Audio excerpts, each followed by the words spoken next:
Hi everyone, let's talk about India's best UI/UX course and institute. My name is Hina Parihar and I am a UI/UX designer. Before we discuss the best UI/UX course, let's first understand what UI and UX actually mean. UI stands for user interface. It is all about how a website or app looks. The colors, fonts, buttons, layouts, the overall visual design.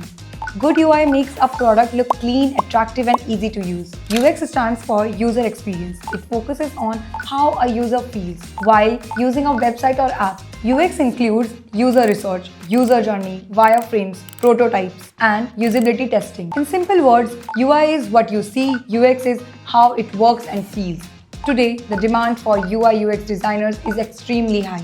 Every website and every app needs to be interactive and engaging. Only good design can hold attention, build trust, and convert visitors into leads or customers.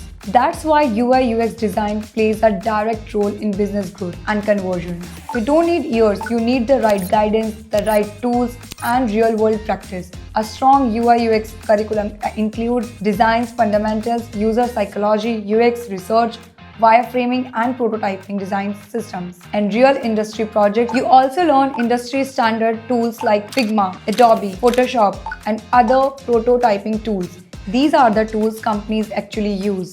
Now, based on my experience and professional knowledge, I recommend the best UI/UX course in the city, IIM Skills. They have a strong track record in placement, curriculum quality, industry tool, and expert faculty. If you are serious about building a career in UI/UX design, IIM Skills is the right place to start.